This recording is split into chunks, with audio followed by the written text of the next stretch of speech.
Bom dia.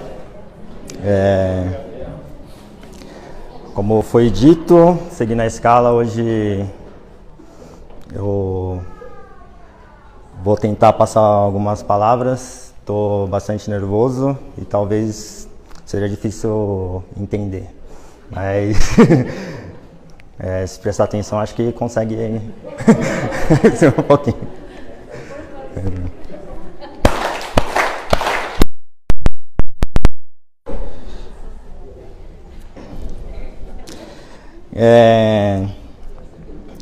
Eu faço parte da comissão de encarregados do curso estudantil e acho que no ano de 2020 foi um ano muito atípico também para a gente lá no curso, né? A gente percebeu nas fichas médicas e com os cursistas também uma grande quantidade de jovens com depressão, crise de ansiedade e algo do tipo, né? Alguns mesmo tomando muito remédio forte para controlar, tá? E meio que causou um pouco de espanto pela quantidade, também pensando do que como a gente iria lidar com tantos casos, como iria lidar com os jovens assim, né? Mas com o passar dos dias parece que foi indo meio que tranquilo, porque ainda dentro da nossa comissão tinha pessoas com os mesmos problemas e acabou conversando bastante com a gente e acalmando, falando que por mais que sejam jovens, parece que não tem tantos problemas, muitas preocupações também, mas às vezes tentando escutar eles e com bastante empatia, dá para levar tranquilo. Passando os dias lá, muitos dos jovens ainda também falaram que não precisou usar remédio durante o período todo, talvez porque acho que por estar com gente com o mesmo problemas, da mesma idade, não tendo as preocupações que tem no dia a dia, acabou não precisando tanto do auxílio dos remédios para controlar essa ansiedade, essa depressão, né? Após o curso, passou alguns meses, daí a gente teve já a pandemia, já tava, o bicho tava pegando já, né? E tá com isolamento, daí a gente acabou fazendo mais encontros online também, né? De alguma forma, essas pessoas que normalmente a gente no período do curso acaba conversando bastante, mas depois que o curso acaba a gente perde um pouco o contato, né? Daí acabou sendo um pouquinho diferente, porque com mais encontros online a gente conseguiu conversar mais com as pessoas, né? Isso foi de uma certa forma de grande valia, né? E apesar do acontecimento de várias mortes e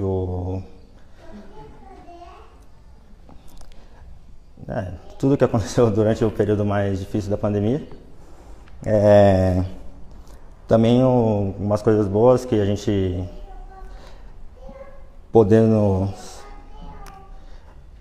a gente conseguiu ficar mais tempo com a família às vezes, daí conseguindo conversar mais, conseguindo entender mais as pessoas dentro de casa. E também teve alguns casos, bastante briga, separação também, não foi só coisa E dentro dessas conversas que a gente tinha no período que estava mais difícil a pandemia, era o que será que a gente vai mudar daqui para frente? Será que vai ter alguma mudança no todo o pensamento do pessoal do mundo, assim? Parece que com o avanço da vacinação, voltando um pouco à normalidade, talvez a gente esqueceu um pouquinho desse sentimento quando estava no começo, né? Daí, talvez por isso que Deus deixou anotado pra gente pelo Ofudessac as coisas, né? Pra gente sempre estar lembrando dos acontecimentos. Em fevereiro desse ano, estava saindo do trabalho. Eu sempre vou embora com uma amiga, né? Ela acabou perguntando de outra amiga. Falou assim, você falou com a Daiane hoje? Eu falei assim, eu mandei mensagem, só que não respondeu, né? Tá o dia inteiro. E logo ela que fica quase o dia inteiro online, né? Trabalha com mídias também. Daí, na preocupação, falamos com outras pessoas e a gente decidiu ir até a casa para ver o que estava acontecendo, né? Ela morava em um apartamento, lá não tinha porteiro e a gente não estava conseguindo falar com ela ainda, mas a gente viu de longe que tinha luz acesa na casa, tudo. Daí até que a gente conseguiu convencer o vizinho a abrir o portão pra gente. A gente subiu até o apartamento, a porta estava aberta e a gente encontrou ela toda amarrada, tentando contra a vida, né?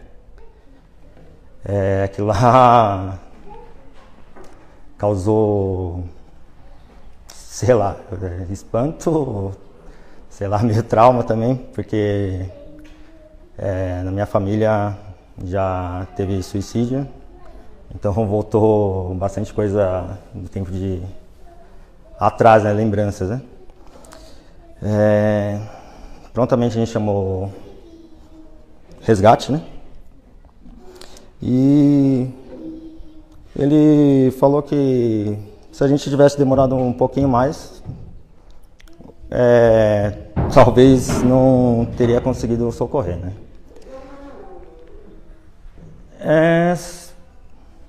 Não sei o que deu, porque deu essa tanta preocupação assim, eu acredito que não foi por acaso também. Talvez não queria eu ter estado lá, mas sei lá, por algum motivo era pra mim estar lá, né? Acho que depois disso, talvez um pouquinho lembrando vários jovens que tem lá, ajudou um pouquinho eu tentar entender o que ela estava passando, mas não sei se entender, né? Mas ter um pouquinho de empatia, tentar ajudar um pouco, né? Mesmo que agora, né? Eu falava que reclamava do pessoal que só manda bom dia todo dia no WhatsApp. Eu falei, cara, esse cara manda só bom dia todo dia, né? Não dá vontade de responder, né? Mas agora talvez seja só preocupação mesmo, né? Que até hoje, todo dia, eu falo assim, bom dia, tudo bem? Só pra saber se tá tudo bem.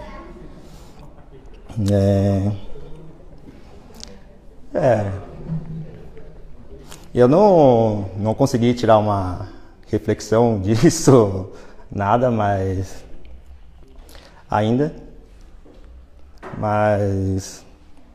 com os dias passando, acho que talvez conversando com as pessoas, uma hora tento tirar alguma coisa melhor.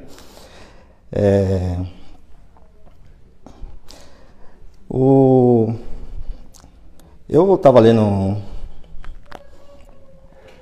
uns artigos, uns né? Daí eu encontrei um texto que é de uma sabedoria moçambicana, que acabou parecendo um pouquinho que a gente usa também do nosso aeróbroto, né? Ele fala o seguinte: o fogo devora a grama, mas não só as raízes. É fácil pensar que o fogo apenas destrói, mas na verdade vai muito além. O fogo pode queimar, mas ele nos aquece, nos ilumina, e o fogo também transforma. É muito comum, quando coisas ruins acontecem, nos bloqueiam, e a gente começa a achar que vai ser consumido por aquele período de dificuldade.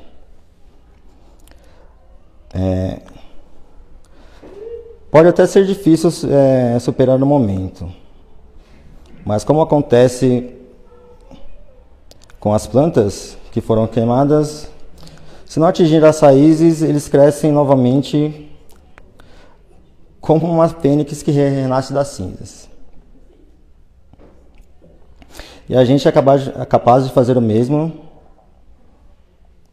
e renascemos mais fortes e capazes do que éramos antes, por ter a consciência do nosso poder. A verdade é que as dores que deixam suas marcas, mas se estivermos cuidando daquela parte que ninguém que está observando, mas que nos deixa de pé dia a dia, não tem dificuldade que nos destruirá. Mas não tem parte que destruirá essa parte. E essa parte que devemos cuidar, as nossas raízes. E prestar atenção no que está dentro de nós. Isso é um trabalho que ninguém pode fazer por você, mesmo quem te ama, quem está sempre do seu lado. O que quer dizer que, independente do que esteja atravessando, renasças, as suas raízes permaneçam aí, pronta para fazer você crescer novamente.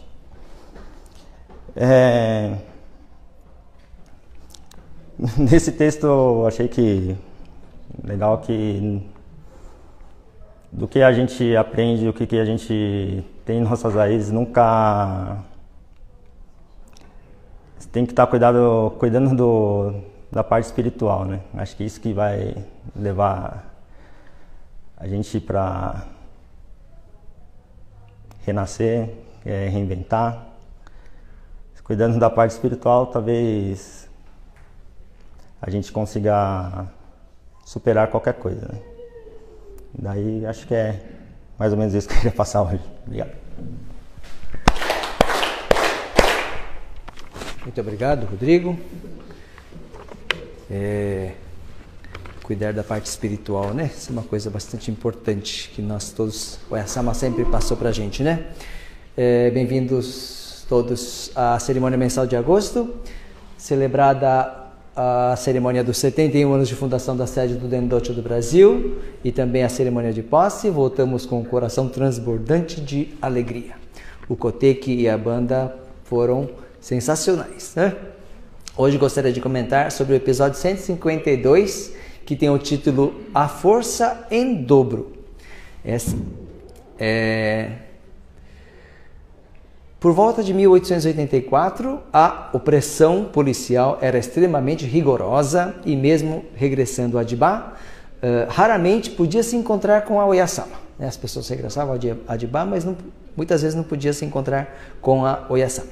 Foi nessa época que o Nosuke Tosa regressou conduzindo 26 fiéis. Quando o mediador anunciou que vieram de Awa, ela manifestou sua solidariedade. Sejam bem-vindos de tão longe. E continuou: Tosa, embora regresse assim de tão longe, se não gravar bem no coração a verdadeira força de Deus, não se sentirá seguro em trazer tanta gente. Hoje, experimente a força de Deus. Fez com que uma pessoa trouxesse uma toalha e, segurando uma extremidade com o indicador e o polegar, né? Só segurou a toalha com o indicador e o polegar.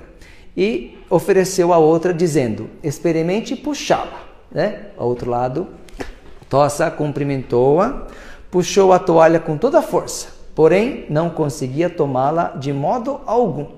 Oyasama disse sorrindo: puxe mais, não faça cerimônia. Puxou com toda a sua força, ruborizando a face, mas foi em vão. Mesmo impondo toda a sua força, não conseguia tomar a toalha. Não compreendia porque não conseguia, pois sempre se orgulhava da robustez de seus braços, além da força física adquirida nos trabalhos de marinheiro.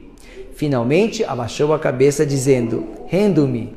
Então ela estendeu o braço direito e disse: experimente mais uma vez, agora segure o meu pulso. Então, com sua permissão, segurou cerimoniosa e hesitantemente a mão de Oyasama, que disse: mais força, mais força. Entretanto, quanto mais força impunha, mais lhe doía a mão. Por fim, soltou a mão e rendeu-se, abaixando a cabeça. Então ela disse sorrindo: isto é a força em dobro de Deus. Este é mais um episódio sobre comparação de força.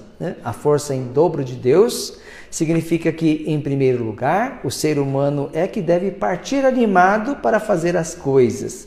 E assim Deus Pai também se animará. O trabalho de Deus será manifestado em dobro. Para que o mestre Tosa, que tinha conduzido de muito longe um grande número de fiéis, pudesse sentir e gravar bem no coração a verdadeira força de Deus, Oyasama mostrou através da comparação de forças. As competições de forças foram demonstradas para provar que Oyasama era realmente sacrário de Deus. Existem 200 episódios no livro, Episódios da vida de Oyasama. Existem 200 episódios. E no total são 10 os episódios de comparação de forças. E há uma frase que Oyasama deixou entre elas, que fala assim: se os filhos derem sua força, o parens também dará sua força. Isso é a razão celeste. E tem uma outra frase que exemplifica o sentimento das pessoas na época: isso não é trabalho humano, de fato ela é o sacrário de Deus. Os episódios nos permitem ver a imagem de Oyasama como a mãe de toda a humanidade que nos envolve com seu amor. Esses episódios transmitem viva e diretamente o sentimento de Oyasama. Este livro, o Episódios da Vida de Oyasama, foi publicado no desejo de que, através dele, todos nós, sentindo a Oyasama mais íntima e próxima, pudéssemos praticar a missão de salvação das pessoas. E, de acordo com a frase, isto é a força em dobro de Deus, e também, se os filhos derem a sua força, o parens também dará a sua força. Os filhos precisam mostrar a força primeiro para que Deus possa trabalhar, como eu já falei antes, Não adianta só ficar pedindo a Deus: olha, Deus, eu preciso disso, Deus, eu preciso daquilo. Por favor, será que podia fazer isso para mim, Só ficar pedindo a Deus, acho que é bem um pouco complicado de Deus nos ouvir, Se nós primeiro demonstrarmos a nossa força, aí sim, Deus, observando, concederá o seu trabalho, E para isso, a igreja oferece oportunidades para que todos possam crescer e amadurecer espiritualmente, como o nosso amigo Rodrigo falou. Todos os dias de manhã, a igreja aqui, nós fazemos a limpeza dos altares e a oferenda de manhã.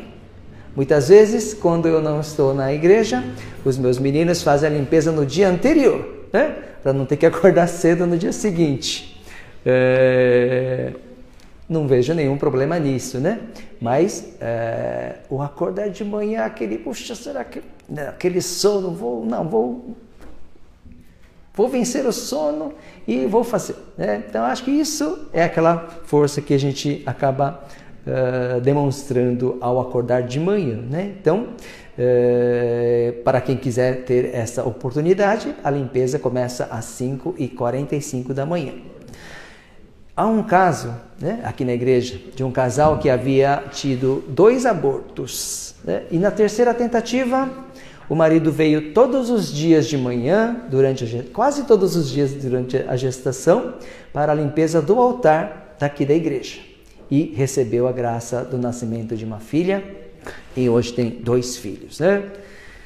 Para as oportunidades de maturação espiritual, gostaria de solicitar a força dos senhores para que Deus Pai também possa conceder a sua força. E vou deixar alguns exemplos aqui de oportunidades dessa maturação espiritual. Por exemplo, aparar a grama, né, antes da cerimônia mensal, a limpeza dos banheiros, o preparativo das oferendas, a oferenda, preparativo da cerimônia mensal, preparativo dos almoços, do almoço da confraternização e assim por diante. Se vierem aqui na igreja, encontrarão muita coisa para fazer. Tá? Antes de encerrar,